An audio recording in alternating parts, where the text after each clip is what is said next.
Social commerce is slated to be the next big thing for the hospitality and tourism industries. So what is social commerce and how can you as a hotel brand leverage it to grow today? In this video, I help you break it down as to what social commerce is and how you can leverage it. Social commerce for the hospitality industry. Marketing has not changed. Marketing still remains the practice of increasing awareness, consideration, purchase, repurchase, and preference for a product or service through consumer-driven benefits, advertising, packaging, placement, pricing, and promotions. So whatever you as a hotel are doing, whether it is placing of sunboards, whether it is creating promotions, how to price your products, that is all still a part of marketing. So that has not changed. What has happened is a new element has come on it, and that is how we sell it today. And that is what social commerce is. So social commerce involves social media and online media that supports social interaction and user contributions to assist online buying and selling of products and services. The keywords here are that supports social interaction and user contributions. For the hospitality industry, social commerce means that the decision to purchase is arrived at the social media, leveraging recommendations, social interaction, user ratings, shared pick lists, groups, or forums. Now, let me explain it to you with a live example. Now, this is the best example that I can give you. This is about a group in India, which is called Best Homestays in India. It's a public group which has around 360,000 members. If you look at the history of this group, it was created 4 years ago. Until December 2020, it was at about 50,000 odd people. But since then, since the pandemic-led revenge tourism started, this group has grown to become 360,000 strong, averaging at about 860 people plus per week. And in a month, they're getting about 661 posts. So these are the stats for the last month. How do people leverage social commerce? It is leveraged. They post their content on the social, something very similar to what you as a hotel or a homestay would also be doing. You're posting on the social media.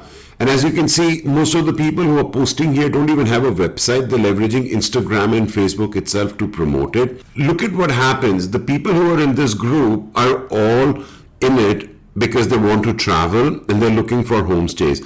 So you've already got 45 comments and 17 shares. Now this would be a dream for a hotel if they were posting content and they would get this kind of an engagement. Now I did mention that it uses social interactions and recommendations, and that we can see here in this example. This is about a homestay in Kashmir, and as you can see here, there are 2 recommendations which actually have helped this homestay trend a whole lot better. As a hotel, a lot of times people think that, oh, these are homestays and they'll not be expensive. No, these homestays also trended about 3,000 rupees per night per room. Post-pandemic, a lot of 4-star hotels and a lot of even a lot of 5 have sold in the range of 3 to 4,000 rupees. And these homestays are going at the same price. So this is basically what social commerce in action really is. And that is what the hotels need to move towards. The marketing landscape today is as follows. Meta search is everywhere. So meta search is still going to play a critical role for you. Influencers will continue to grow. As a hotel or as a homestay, my recommendation is leverage influencers who have between 15,000 to 50,000 followers. Because what I have seen in my experience, these people are more dedicated and they want to create content which will actually appeal to their target audience. Once you go beyond 50,000 followers, then you're actually a lot into the paid promotions, and so it's more about how much money you're getting. And also, so go for micro-influencers. Micro-influencers is the niche. Marketing needs to become more strategic. And what I mean by that is that in the olden days, sales played the key role and marketing was the younger sibling. However, now the roles need to reverse. Marketing needs to play a more critical part in the growth story of the hotel, and sales needs to come in at a second level once the marketing has done its job. Experiences today are the new social currency. So whatever you are promoting, make sure that you are promoting experiences. So don't just promote a room, promote an experience that goes with it. because that is what people want to share, and that's the key ingredient that will help you get more business. On the platform front, Facebook, Instagram, LinkedIn, and YouTube would continue to rule. There has been no change there. Of course, TikTok came in. TikTok is still popular in some countries. However, Instagram Reels are catching on or have caught on already to a large extent. And most of the social selling that is happening is actually happening on Instagram and Facebook, with LinkedIn coming in a little later. And YouTube still the key player when it comes to promoting video content, promoting content where you can have that content monetized. So these channels continue to grow and they'll continue to rule. So we don't need to worry about any new channel coming in currently. What has happened is everything has become data driven. People, for the sheer heck of it, keep on throwing words like big data. Understand one thing. Everything is data today. Data is, in the simplest terms, what your clients share with you.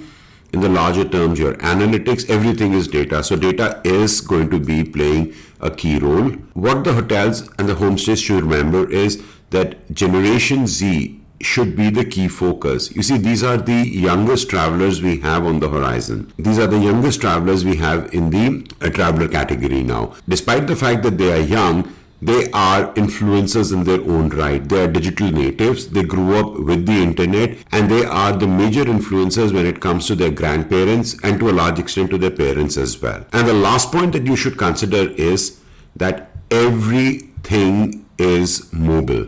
It's all about mobile now. So whatever content you are curating, whatever you are posting, it has to be consumed, or it should be consumed on a mobile device. Along with this, these are the 4 key trends that are impacting the hospitality industry when it comes to e-commerce. That today's traveler is demanding a more personalized, tailored experience. Now, why do I say that? Remember, Generation Z is a digital savvy generation, and prior to them are the millennials, who are also very familiar and very hands-on with technology. Now, these people understand privacy, but they've grown up in an environment where they've always consented to cookie policies, and they know they're being targeted, and they are sharing their data very readily with the brands. So they want the brands to start using this data and give them more tailored, personalized experiences. At the same time, they also want the experiences to come to them. So virtual reality and augmented reality is becoming normal in everyday life. IKEA started it a few years ago by giving you the option of checking out the furniture in your own home. The last app that I was using that I saw this being used very effectively was Adidas. They had these shoes that you could try on. Similarly, hospitality industry needs to understand that VR, virtual reality, and AR, augmented reality, is going to help your customers experience the property, experience what they're getting into before they physically arrive.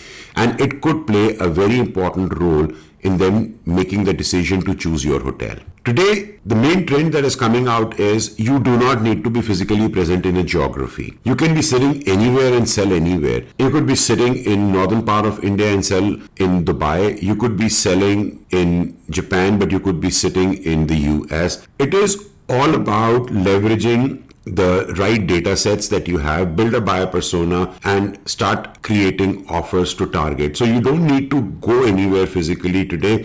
That is the yesterday's model where you need to be physically present in a market to sell.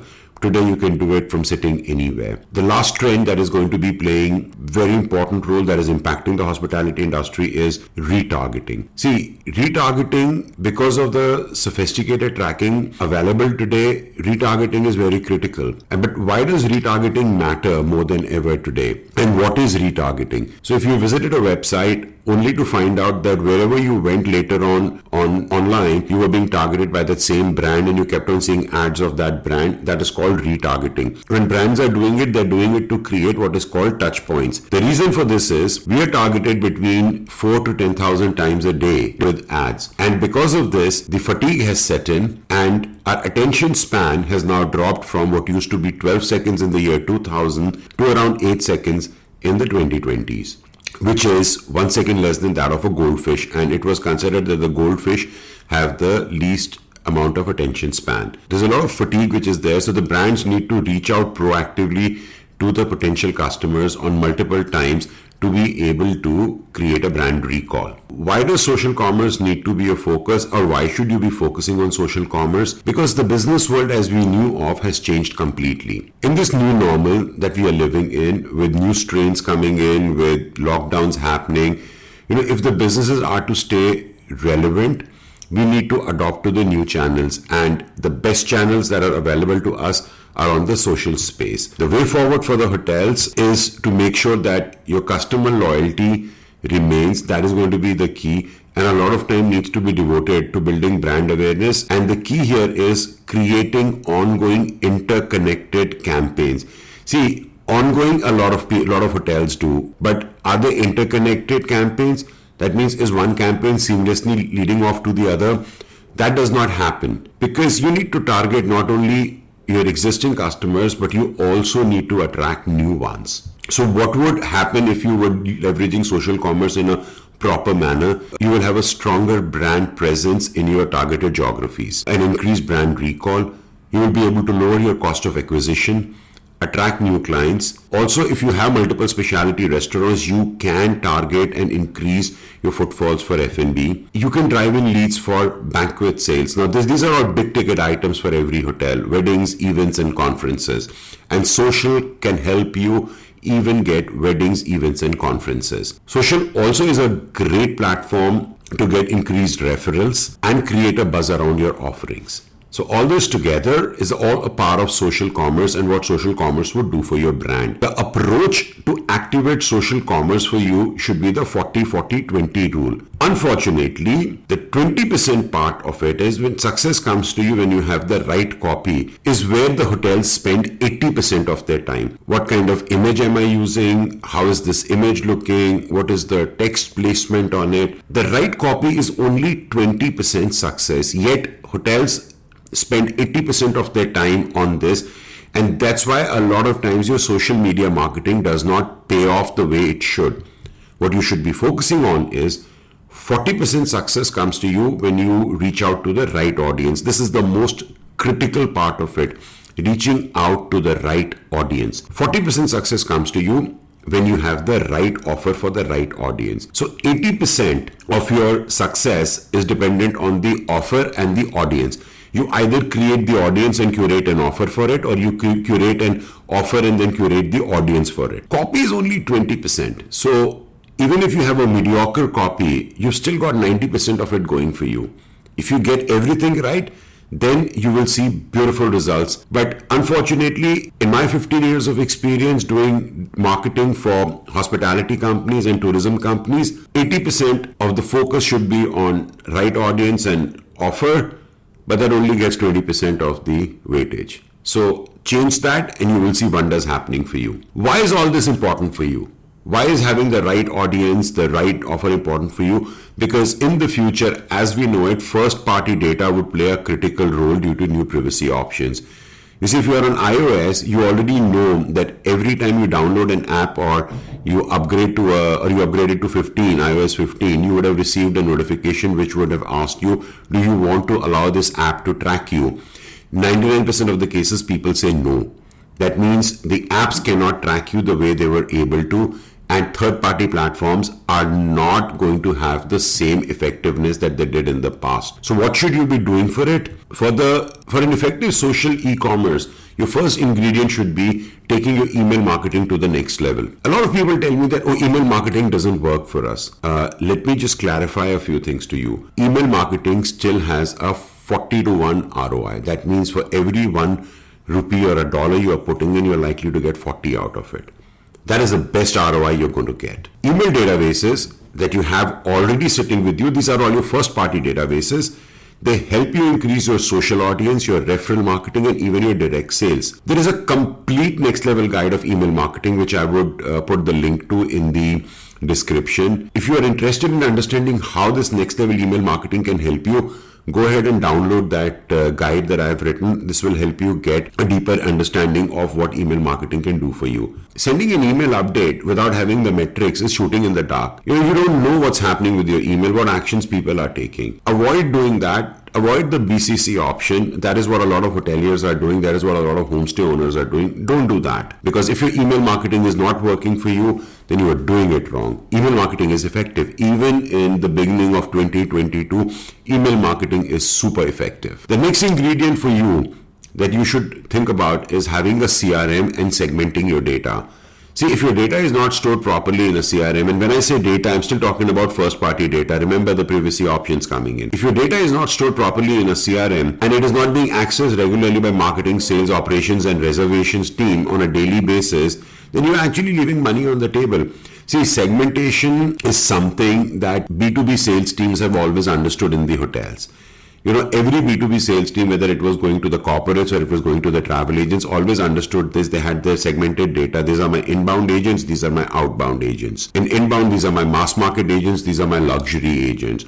This is where this offer is likely to pick up. This is where this offer is going to be well received. So we've always had that, but unfortunately, we've never had that well-segmented database when it comes to our B2C customers. So a well-segmented database is going to be a game changer for the hotels. So please focus on that. A great social e-commerce strategy, you need to focus on lead generation, because first-party data would become critical to your success. So fresh leads need to flow in consistently to the top of the funnel. The more leads you are able to drive into the top of the funnel, the better your middle and the bottom of the funnel would look, because this would enable your sales team to prospect more customers and close the business directly with the hotel. Remember, direct to consumer is a real thing. If you do not act upon it and stay dependent on third-party channels, then you will never be able to improve your top and bottom line. And for that, you need a great lead generation strategy. Analytics are going to be very, very critical for your business. You need to make sure that analytics are telling you the picture of where your brand is working well. Sometimes we may think that the brand is working well in a part of the country or in a geography, but when we look at the analytics, it has a completely different story to tell. So if you focus on analytics, and alone Google Analytics would break it down for you city-wise and tell you which cities are working well for you and which aren't. So analytics can help you fine-tune your offerings for the geography, and the right offerings would help you close better and more direct sales. Targeting and retargeting is a must. So in 2022, if you are not going to be leveraging Facebook Pixel to build the right audiences for a brand and to retarget these visitors who come to your site, you will not be able to build a stronger brand recall. Remember, it takes up to 12 touch points to create a brand recall and for conversions to happen. So think of it this way: retargeting is the magic sauce that turns lookers into bookers. If you are into B2B segment, then a LinkedIn Insight tag would do the same thing what a Facebook Pixel does. You can grow your B2B business easily on LinkedIn. Power your website with the LinkedIn Insight tag and target all the B2B visitors and convert them into your resellers. Leveraging LinkedIn, you can actually grow your B2B channel across the world. You'll never have to deal with a cold B2B audience ever again if you're using LinkedIn the right. So my parting thoughts: posting content organically is just a part of social media marketing. It is not the full scope of social media marketing. Why? Because when you post something organically on Facebook, only 1 in 19 people connected to your page see it. That is 5.2% audience. On Instagram, using hashtags, you can reach out to a larger audience, but there is no call to action button. So organic posting is just a part of it. It has to be enhanced and taken to the next level. Boosting an occasional post or a content should not be considered paid marketing. Consistency, as with anything else, is the key. The more consistent you are in reaching out to your audiences, the better off you would be. Sending BCC emails to your database is not email marketing. Remember, you have no metrics to go with it. So use a proper tool. And as I said, I've mentioned the details in the description below. Please do take a look at it. And the sooner you reduce your dependence on third-party channels, the better off you would be, because increased dependence on third-party channels to acquire business is a recipe for disaster. You have any questions, you want to understand more how your business can benefit, how I can help you grow your business, please get in touch with me on my email address and I'll be happy to explain this to you. I hope this video helped you. If it did, please do press the subscribe and the like button. If there is any problem that you're looking to solve, please do leave it in the comment section. I'll try and make a video on that. I'm Vishal Mehra. I help hospitality and tourism companies scale up, help you get your marketing right. I look forward to seeing you in the next video. Thank you.